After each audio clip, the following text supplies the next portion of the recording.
Je disais, la Turquie, dans ses précédentes déclarations à propos d'Israël, disait que c'est un État terroriste. Mais là, depuis 10 jours, la Turquie n'emploie plus ces mots-là. Le président Erdogan se fait très conciliant. En fait, il essaye de faire baisser la tension. Il a conscience que un crime de masse peut avoir lieu d'un instant à l'autre. Donc, il a envoyé une délégation très importante en Égypte et il s'est engagé vis-à-vis de l'Égypte de s'opposer au nettoyage ethnique. Pour moi, c'est déjà une grande décision qu'il a prise.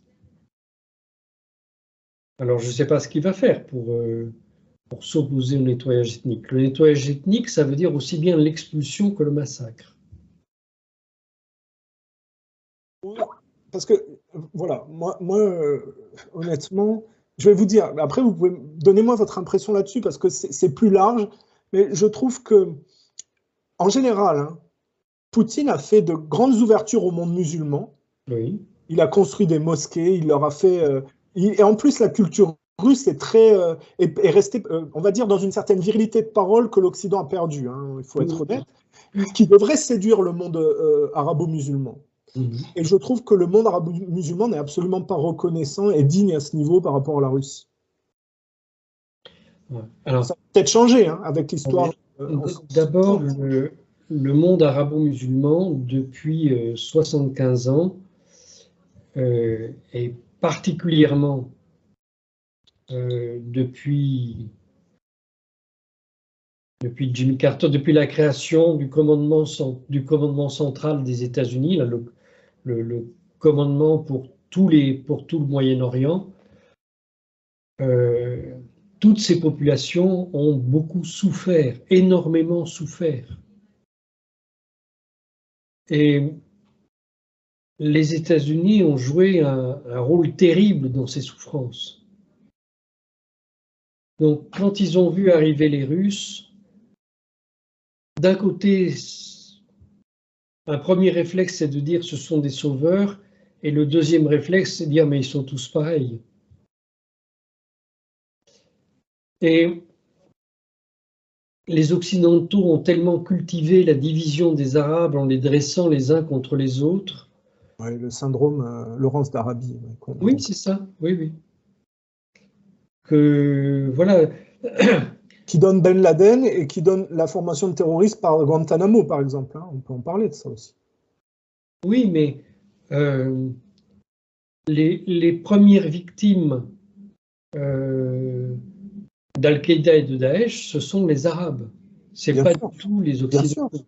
Bien sûr. C'est-à-dire qu'on est bien d'accord que la guerre au terrorisme, le fondement, c'est la manipulation d'Arabes pour continuer de gangréner le monde arabe. L'interventionnisme américain sous couvert de lutte antiterroriste, le syndrome, c'est bien Ben Laden qui était une marionnette, quoi. Oui. Mais moi, vous voyez, Thierry, sur ce qui se passe actuellement à Gaza, j'ai vraiment l'impression que les factions armées palestiniennes ont joué ce jeu-là. C'est pour ça que je disais, elles ont joué contre le peuple palestinien, pour moi. Vous partagez pas ce point de vue? Je pense que ça n'est pas toujours vrai, mais que c'est parfois vrai.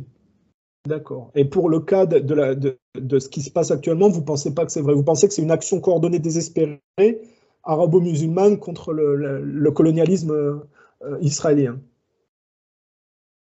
Déjà, moi j'ai parlé de la résistance palestinienne. Oui. Bon, c'est pas tous des musulmans. Oui, d'accord. Oui, il y a aussi des chrétiens. Tous des arabes, mais pas des musulmans. D'accord, il y a des chrétiens palestiniens aussi. Et il y a des athées. Il y a des athées. Le FPLP, ce sont des athées. D'accord. Qui s'est manifesté, le FL? Et ils ont participé à cette attaque. Et ils ont participé, d'accord. Et leur financement à eux, ça vient d'où? Le FPLP, c'est plutôt la Syrie qui les finance. La Syrie. Aujourd'hui, elle n'a pas trop les moyens. C'est une petite organisation. C'est une petite organisation, mais avec un passé prestigieux. D'accord. Parce que tout à l'heure, on parlait du Hamas. Donc, vous aviez dit les frères musulmans. Oui. Bon, je fais une parenthèse. Pour moi, quand on me dit frères musulmans, et on en avait parlé ensemble, pour moi, c'est les États-Unis derrière. Mais bon, peut-être que vous n'êtes pas d'accord avec ce point de vue. Il me semble que les frères musulmans, le financement, à l'origine, c'est quand même les États-Unis. Mais bon. À l'origine, c'est les Britanniques, puis ça a été les États-Unis. Et actuellement, c'est toujours le cas? C'est le Qatar actuellement qui finance. D'accord. Mais il n'y a plus d'influence pour vous des États-Unis derrière les frères musulmans? Si, bien sûr, bien sûr. Et alors, donc le Hamas, donc frères musulmans, le Hezbollah. Ah, le Hezbollah, c'est complètement différent.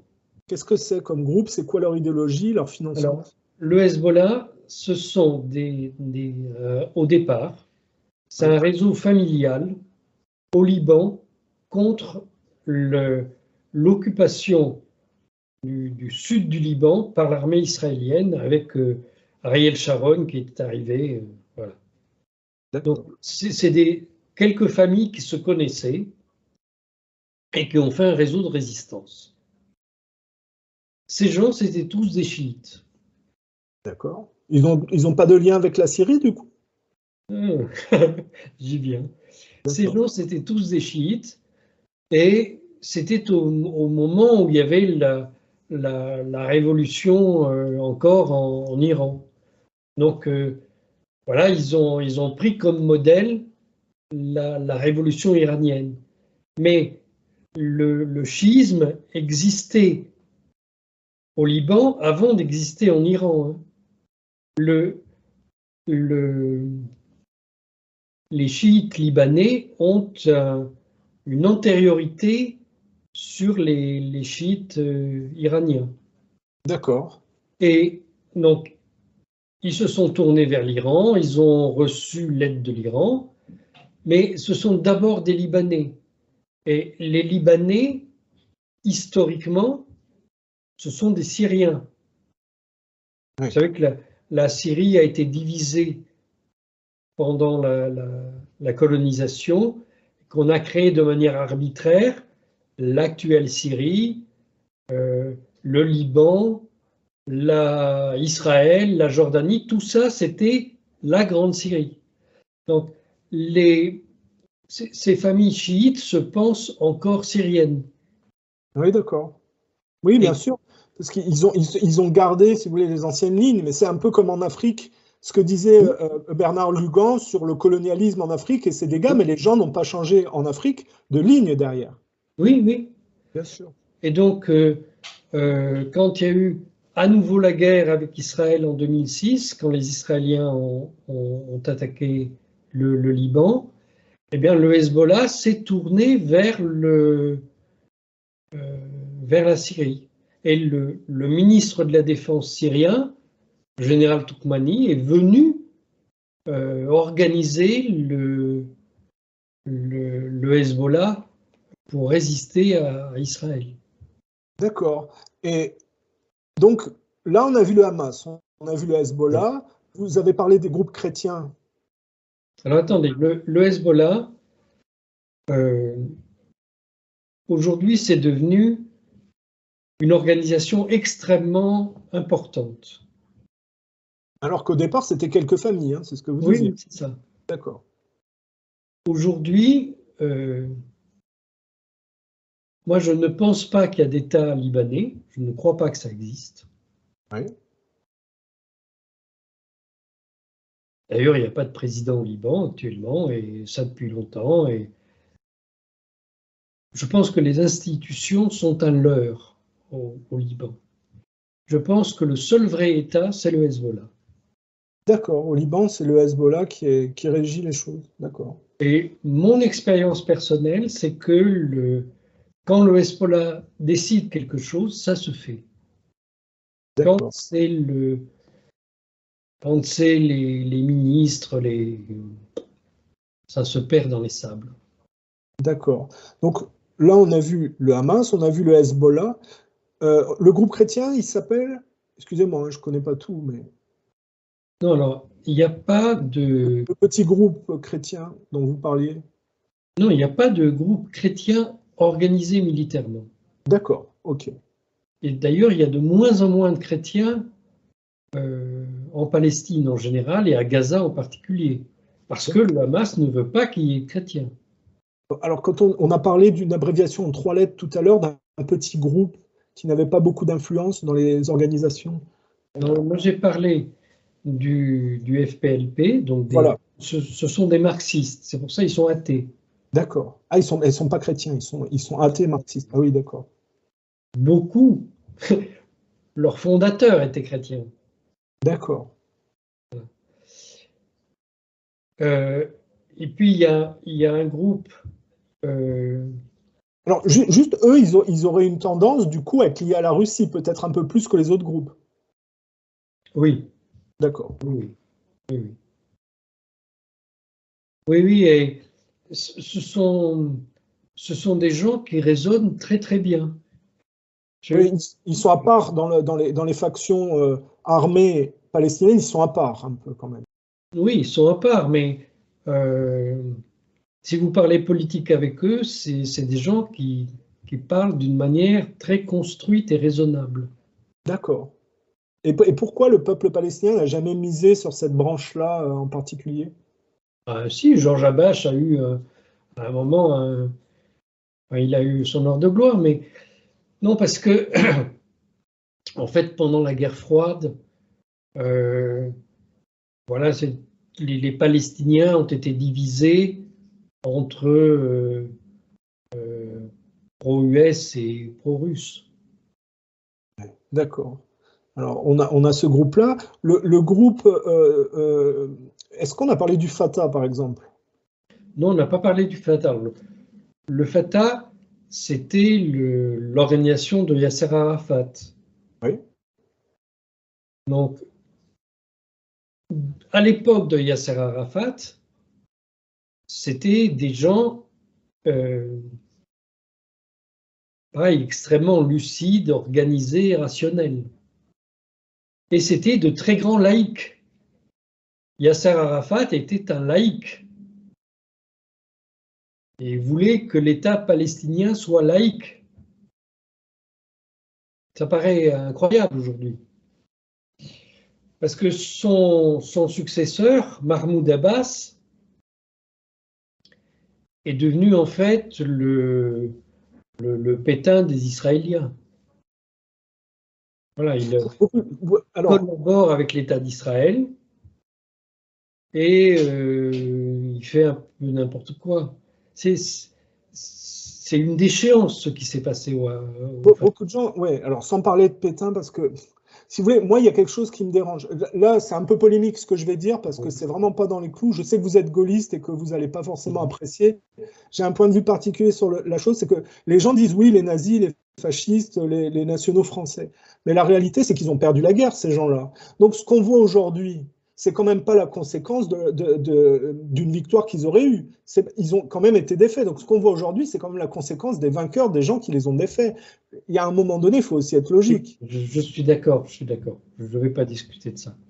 Je disais, je comparais avec Philippe Pétain parce que Philippe Pétain a fait une politique de collaboration avec l'occupant étranger et c'est ce que fait le... D'accord, d'accord. Dans l'absolu, c'est une collaboration. C'est ça que vous vouliez dire. Voilà, Ok. c'est ça. D'accord. Parce que, alors, on a le Fatah. Alors, ça n'existe plus trop, le Fatah, en fait, du coup. Ben, c'est eux qui gouvernent la Cisjordanie, enfin qui gouvernent, qui administrent la Cisjordanie. D'accord. Et donc, vous diriez que le groupe de tous ceux qu'on a nommés, il y en a d'autres encore? Le djihad islamique. Les djihad islamiques. Alors, eux, c'est quoi? Alors, c'est également un groupe sunnite, mais directement lié à l'Iran. Alors, vous dites également. Par Oui, rapport à qui? par rapport au Hamas, ce Par sont rapport également aux des sunnites. sunnites, d'accord. Parce que qui dit sunnite dit Arabie Saoudite, en gros, en général, hein, quand même. Voilà, mais là, c'est des pro-iraniens. C'est des pro-iraniens. C'est quand même assez particulier, puisque l'Iran, c'est plutôt Oui, chiite. oui. D'accord. Et alors, là, on a caractérisé tous les groupes, en gros. tous ceux qui jouent un rôle aujourd'hui. Mais encore que vous avez d'autres groupes qui arrivent. Maintenant, vous avez plein de groupes qui arrivent d'Irak. D'accord. Oui, parce qu'à un moment donné, c'est l'Iran qui voulait... l'Irak avait interdit le territoire. Voilà, c'est les Afghans qui voulaient aller intervenir, et l'Irak avait bloqué le territoire. On avait parlé de... vous savez, comment on les appelle en Afghanistan, les Moudjahidine, les quoi? Non, les talibans, voilà. Les talibans, oui. Les talibans voulaient intervenir, et l'Irak a bloqué momentanément le passage. Les Iraniens les ont laissés passer. Quel est le jeu, là aussi? Actuellement, il y a une... Je ne vais pas dire un soulèvement, ce n'est pas le bon terme, mais beaucoup de gens dans le monde arabe se disent qu'ils doivent intervenir pour éviter un génocide s'il doit avoir lieu. Et pas seulement un génocide, mais aussi une épuration ethnique, une expulsion des Palestiniens de Palestine. Oui, c'est les 1 million là qui sont censés aller en Égypte. C'est ça que Biden en plus a validé. C'est quand même assez scandaleux, ça, personne ne dit rien non plus, quoi. Biden n'a pas dit qu'il devait aller en Égypte. Oui, mais il a validé, il a signé. Il n'a pas été clair là-dessus. Il a amené des porte-avions pour pouvoir les prendre à bord de ces porte-avions. Pour les emmener où, on ne sait pas, mais bon. Ah, c'était pour prendre les Palestiniens? C'est ce qu'il a dit aux Turcs. Parce que moi, je croyais que c'était quand même une arme de dissuasion pour une intervention armée extérieure. Je pensais que c'était pour couvrir militairement. Les autorités turques ont dit, hier je crois, que le secrétariat d'État des États-Unis leur avait dit qu'on avait amené les porte-avions pour pouvoir sauver la population gazaouite. Alors Franchement, honnêtement, hein, connaissant les Américains, ça leur ressemble pas du tout. Alors, pas du tout. Vous savez, pour tuer les gens, il suffit de dire qu'on va les déplacer. Oui, non, ce qu'on disait tout à l'heure avec Marion, mais que les Américains déplacent leur porte-avions pour secourir des Palestiniens, je veux dire, celui qui croit ça est quand même assez naïf, non? Vous ne croyez pas? J'ai pas dit que les Turcs le croyaient. Hein. Oui, d'accord. C'est ce qu'on leur a dit. Moi j'ai surtout... Parce que là, ils ont déployé 2000 militaires en soutien de l'armée israélienne.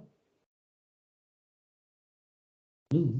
Non, faut être cohérent. Ils appuient ce qui se passe sur le terrain, quoi. Il y a 3 grands arsenaux des États-Unis sur le territoire israélien. D'accord. Vous pouvez développer? C'est un traité et en principe, il y a toujours sur place des bombes et des missiles qui sont mis immédiatement à la disposition de l'État d'Israël. Cependant, dans les derniers mois, on a puisé dans ces arsenaux qui étaient à peu près vides il y a quelques jours. Et maintenant, les États-Unis les remplissent à nouveau. Oui, ils participent carrément à l'opération de destruction de la bande de Gaza, il faut le dire, non? Pourquoi ils prennent des pincettes? Je ne sais pas que je prends des pincettes, c'est que je n'ai pas, au moment où je vous parle, la certitude que ça se passe comme ça. Est-ce qu'il y a un pays de poids qui a failli intervenir et qui aurait justifié pour les Américains de mettre leur porte-avions pour les dissuader d'intervenir? Non. D'accord.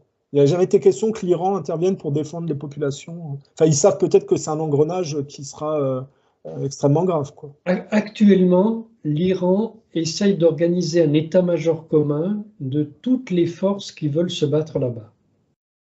Donc, ce serait installé au Liban, et il y a des forces palestiniennes, libanaises, irakiennes et jordaniennes qui essaye de créer un état-major commun.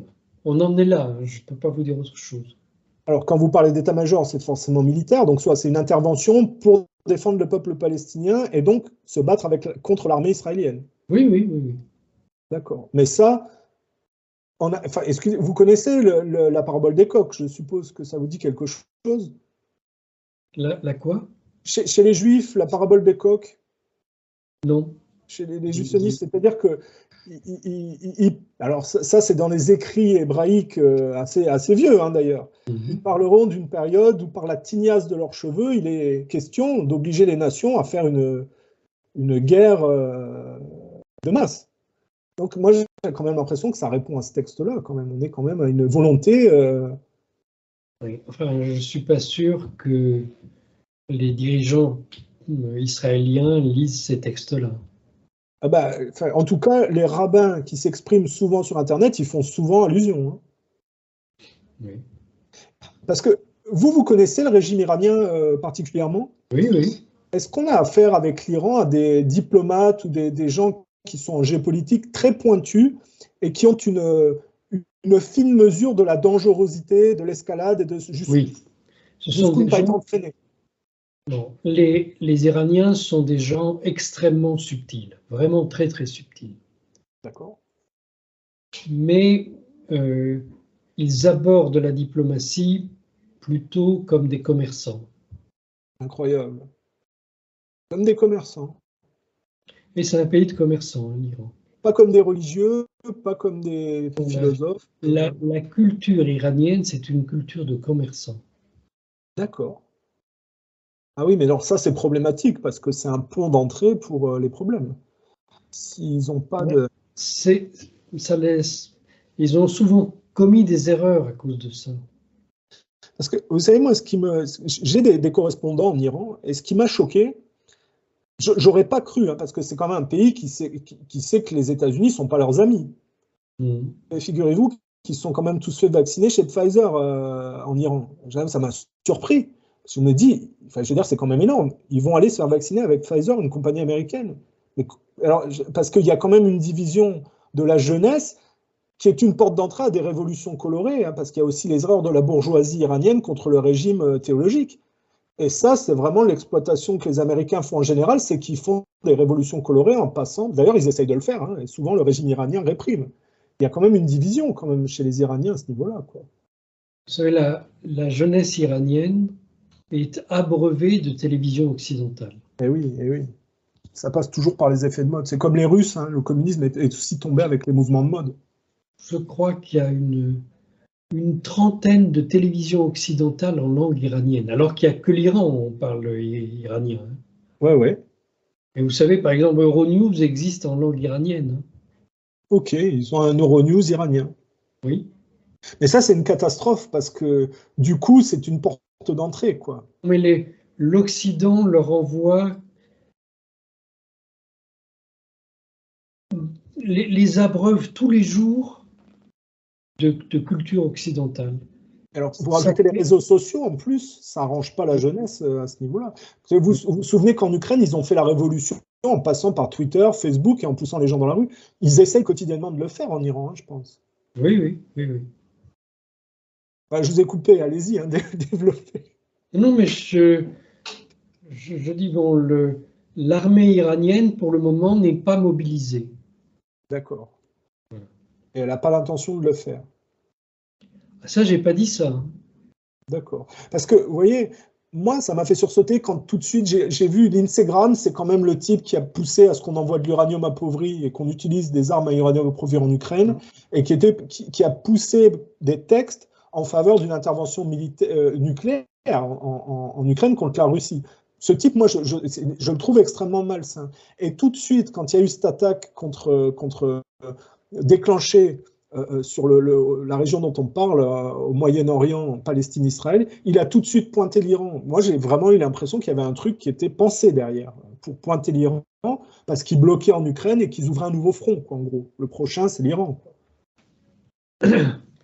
Les Straussiens, les néoconservateurs veulent une guerre avec l'Iran. Ouais, ça date pas d'hier, ça. Hein. Ils essayent à... Mais dans Newsweek cette semaine, Elliot Abrams fait une. Mais il a quel âge ce type? Parce que ça fait longtemps qu'il. C'est derrière Netanyahou, c'est personne d'autre, hein, c'est lui derrière Netanyahou. Ah ben, parce que ça, attendez, dans les années 80, il était déjà derrière. C'est les Iran-Contra, c'est lui, hein? Oui, il était condamné pour l'affaire Iran-Contra. Oui, oui. Mais il a quel âge ce type? Je sais pas, mais Ça s'arrête jamais. le crime, ça conserve. Oh bah oui, il s'arrête jamais. Je veux dire, il faisait déjà du mal dans les années 80. Je veux dire. Ah bon, il a organisé le génocide des Mayas. Hein. Oui, oui, vous en aviez parlé, oui, bien sûr. Mais enfin, que ces gens-là reviennent en politique, alors que ça fait quand même un moment que. Ah bon. Ils sont revenus sous quel prisme? Parce que je suppose que. Attendez, les Iran-Contra, c'était sous quel gouvernement? C'était Reagan. Reagan. Et Rafsanjani en Iran. En Iran, d'accord. Vous savez que, enfin, c'est une petite parenthèse, je suis en train d'écrire sur ces histoires-là. Alors je ramasse plein de documents, mais vous savez que l'Iran-Contra, le début de cette affaire a été pensé par Klaus Barbie. Hein, vous signez. Oui, parce que ouais, c'est-à-dire que alors, moi, c'est un truc que j'ai jamais compris chez les nationaux-socialistes allemands, c'est qu'ils n'ont jamais identifié dans leur combat que l'Angleterre et les États-Unis étaient en train de préparer en fait la mainmise des États-Unis à la suite de l'Angleterre au détriment de l'Europe. Et j'ai jamais compris pourquoi ils se sont tournés contre les Russes et qu'après ils se sont mis au service des États-Unis, qui étaient ceux qui les avaient détruits finalement. C'est quelque chose que j'ai jamais compris, ça. La haine du Russe passait avant tout. Absolument. Donc ils étaient du côté des États-Unis parce qu'ils étaient contre la Russie. Mais le projet nazi, c'était un projet de domination globale. Donc si les États-Unis veulent la domination globale, ils vont très bien ensemble. Ils n'ont jamais identifié que c'était l'Angleterre et les États-Unis qui étaient derrière la destruction de leur projet, quoi. Enfin, je veux dire. Non, non, non, non. Non, non. Non, non, non, non. Les nazis ont. Hannah Arendt a écrit un texte sur ce sujet où elle explique que les nazis ont sacrifié l'Allemagne pour faire triompher leur projet de domination mondiale. Oui, enfin, c'est contestable, hein, parce que. C'est contestable, mais moi je trouve que ça fonctionne très bien. Parce que vous voyez une présence nazie aujourd'hui dans la réalité de ce qu'on voit? Oui. Vous pensez à Klaus Schwab, à quelqu'un comme ça? Non, non, non, non, non. Moi, j'ai retracé l'histoire des nazis après la Deuxième Guerre mondiale. Donc, on voit que leurs dirigeants trouvent des fonctions dans d'autres pays avec l'aide des États-Unis et du Royaume-Uni. Et bon, je parlais de Klaus Barbie, il est devenu quand même le chef de la Bolivie. Hein. C'était lui Oui, qui. il a surtout, à l'époque fait les services anticommunistes en Europe sous l'époque du Gladio aussi. Hein. Oui, c'est ça. Bon. C'est lui qui a créé le premier service du Gladio en Allemagne. C'est Klaus Barbie qui l'a créé. Des services qui ont essayé d'assassiner De Gaulle, d'ailleurs. Je le dis en passant. Oui, oui, par la suite. Bon. Mais donc, j'ai retracé où tous ces gens avaient été installés et voir ce que sont devenus leurs élèves. Et bon, tout à l'heure, on parlait de Netanyahou qui a commencé sa vie dans le sillage de Jabotinsky. Bon. D'autres élèves de Jabotinsky ont été du côté des nazis. Lui, il est allé du côté des Britanniques. Oui, mais vous êtes bien d'accord que Jabotinsky est un juif et que, en tant que juif, c'est pas le même raisonnement que ce qu'ils appellent eux les goyim, c'est qu'ils font quand même du mimétisme. Ils peuvent cadrer à n'importe quelle idéologie, mais c'est toujours la communauté juive et Israël en arrière. C'est quand même un double jeu. C'est pas le. Quand il y avait des fascistes juifs, ils ne se sont pas alliés avec les nazis. Il y a eu quelques juifs qui ont travaillé avec les nazis, mais c'était pour des questions. On parle du père de Klaus Schwab, je ne veux pas dire de bêtises. Hein. Oui, mais le père de Klaus Schwab n'était pas juif, que je sache. Ah, d'accord. Moi, je pense que Klaus Schwab est juif hein, quand même. Enfin, je peux peut-être me tromper. Hein. C'est ce que je sais. Moi, je ne pense pas qu'il soit juif, mais bon. D'accord. Les Juifs, quand ils étaient fascistes, sont allés du côté des Britanniques. D'accord. Ou, dans le cas de Léo Strauss, il est allé aux États-Unis. Il est d'abord passé par l'Angleterre et il est allé aux États-Unis. C'est lui qui a créé les principaux dirigeants du gouvernement actuel aux États-Unis. Léo Strauss, d'accord. Léo Strauss, c'était un disciple de Jabotinsky, Léo Strauss. Oui, oui, mais alors. Il l'a rencontré, il est allé le rencontrer, il a rencontré Benson Netanyahu. Alors attendez, on va l'articuler d'une autre manière, parce qu'on peut rebondir là-dessus. Vous savez qu'au gouvernement canadien, on a fait applaudir un ancien nazi. Oui, oui. C'était peut-être lié à ce dont on parle, c'est-à-dire que dans le continent nord-américain, il y a une grande influence dans l'opération Paperclip du rapatriement d'officiers nazis au service des États-Unis. Alors ça a donné Ernest von Braun pour le programme spatial, ça a donné Eric Straube pour le programme bioterroriste, notamment sur Plum Island, d'où est sortie notamment la maladie de Lyme, si certains sont intéressés par creuser le sujet, et des gens comme dont vous parlez, quoi. Et donc, quand ils ont fait applaudir un national-socialiste, enfin un ancien, c'est quoi, un Ukrainien? C'était un Ukrainien? Oui, c'était un Ukrainien qui avait appartenu à la Légion Galice. D'accord. Et vous dites que ça, c'est culturellement, l'Amérique du Nord est faite comme ça, en fait. Non, je dis que à la fin de la Deuxième Guerre mondiale, les collaborateurs états-uniens des nazis ont fait venir les dirigeants nazis ou pro-nazis à des endroits particuliers. Donc les Ukrainiens ont été au Canada, les Biélorusses ont été aux États-Unis, les Croates ont été en Argentine, etc., etc. On les a dispatchés un peu partout. Et ils ont eu des postes à responsabilité élevée. Oui. Oui. Ils ont travaillé à l'architecture de ce qu'on connaît aujourd'hui de l'État profond américain. C'est ça, en gros, que vous voulez dire. Alors, je ne sais pas s'ils ont travaillé à cette architecture, mais en tout cas, ils en ont fait partie. D'accord. Et alors, ça aussi, ça va peut-être faire polémique, mais moi, quand je regarde, vous me dites aux questions d'heure si vous êtes bloqué. Hein, Allez-y, allez-y. Moi, quand je regarde les néo-nazis ukrainiens, oui. J'ai beaucoup de mal à faire le lien avec Adolf Hitler ou le fascisme italien. Je veux dire, quand je vois leur comportement, c'est tout à fait différent. Moi, je vois autre chose. Est-ce que vous aussi, vous cernez une certaine subtilité, une différence? Ah, il y a une différence, oui, c'est sûr. Mais quand vous regardez vous avez regardé les vidéos de l'ordre Centuria? Ça ne me dit rien. Donc, ils ont créé un ordre secret dans les institutions de l'OTAN. Oui. Bon, et ça, c'est avéré, hein. C'est pas du on-dit, c'est du avéré. Hein. Mais ils sont sur Internet, vous pouvez les voir. D'accord, ok.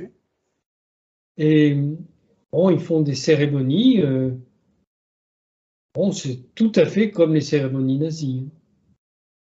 C'est d'inspiration ou c'est tout à fait comme... Parce que moi, j'ai vu leur comportement. Honnêtement, les nazis ne se comportaient pas comme ça. De ce que j'ai étudié, hein. Il y a vraiment une... Je pense que les nazis, d'ailleurs, les trouvaient tellement violents qu'ils les avaient un peu exclus quand même, parce qu'il y a des comportements... il me semble qu'il avait été foutu en prison, là, le leader ukrainien sous Adolf Hitler, hein, parce que les nazis ne voulaient pas les voir. Ça, c'est ce que racontent ses disciples, mais je ne suis pas du tout sûr que ce soit vrai. Donc vous trouvez que c'était très proche du national-socialisme allemand? Ben, ce mouvement ukrainien, d'abord quand ils se définissent en Ukraine, aujourd'hui, dans leurs textes, ils se définissent comme nationalistes intégraux. Oui. Ils ne se définissent pas comme bandéristes, comme nazis, comme ukrainiens nazis. Ils se sont souvent revendiqués de Bandera quand même. Ils se revendiquent de Bandera, mais ils ne se définissent pas comme bandéristes, ils se définissent comme nationalistes intégraux. D'accord. Ce terme vient de leur maître à penser, parce qu'ils ont un maître à penser qui est totalement inconnu en Europe. Comment s'appelle-t-il? Dmitri Dontsov. Aucun de ses livres n'a été traduit dans les langues occidentales. C'est l'idéologue de ce mouvement? Oui. D'accord. Et donc, ce Dmitri Dontsov, c'était un agent des services secrets allemands à l'époque du Deuxième Reich. Du Deuxième Avant la Reich? guerre mondiale. Ce Dontsov, il a créé toute une mythologie. Il a créé une religion, en fait. D'accord. Mais quand on sait que Zelensky est juif et qu'il y a cette prégnance de cette idéologie avec laquelle sont alliés, notamment une faction israélienne, quel est le lien? Alors, Jabotinsky, quand il a signé son accord avec les nationalistes intégraux en Ukraine, il l'a signé avec le président de la République autoproclamée populaire d'Ukraine, hein, il s'appelait Simon Petura, mais son conseiller spécial, c'était Dontsov. D'accord. Donc, tous ces gens-là se connaissaient. D'accord. Et aujourd'hui, vous avez un des hommes de Netanyahou, un vieux monsieur qui est avec Netanyahou, qui a connu le groupe de Dontsov juste après la guerre mondiale. Donc, en fait, parce que pour qu'il y ait une traçabilité, parce que ça aussi, il faut le dire, les États-Unis, après la Seconde Guerre mondiale, ont financé ces mouvements résiduels du nazisme contre le communisme. Oui. Et ce qu'on voit aujourd'hui est la continuité de tout ça. Mais ce qui est tout à fait particulier, c'est que les mouvements israéliens, ils sont aussi accolés. Bon, remarque, c'est peut-être certainement logique. Nous, ça nous choque parce que nous associons le nazisme immédiatement à l'antisémitisme. Mais le projet nazi, son but, c'était la domination mondiale, c'était pas l'antisémitisme. L'antisémitisme, ça n'existe parce que les dirigeants nazis voulaient la domination d'une race. Oui, mais... Donc, ils ont construit une idéologie de la race en disant que c'était une science. Leur idéologie, elle est basée sur des absurdités incroyables. Hein. Mais c'est pour ça qu'ils ont créé une propagande pour expliquer qu'on répète toujours la même connerie, mais à la fin, les gens y croient. Bon. Mais donc, ils ont créé une idéologie autour d'une race et ils étaient, dans leur manière de parler, ils étaient persuadés que les Juifs étaient une race aussi et que dès que la race juive ou la race tzigane entrer en contact avec la race aryenne, elle dégradait la race aryenne. Donc il fallait détruire tout ce qui était juif ou tzigane, ou qui avait appartenu aux juifs ou aux tziganes. Je vous dis ça pourquoi? Parce que ce qui est choquant aujourd'hui, c'est que tous les groupes politiques, et notamment en France, qui se sont érigés sur le fait d'être choqués, d'être indignés par la Shoah, sont alliés aujourd'hui avec des néo-nazis en Ukraine. C'est ça qui est indécent et obscène. Oui, tout à fait, oui.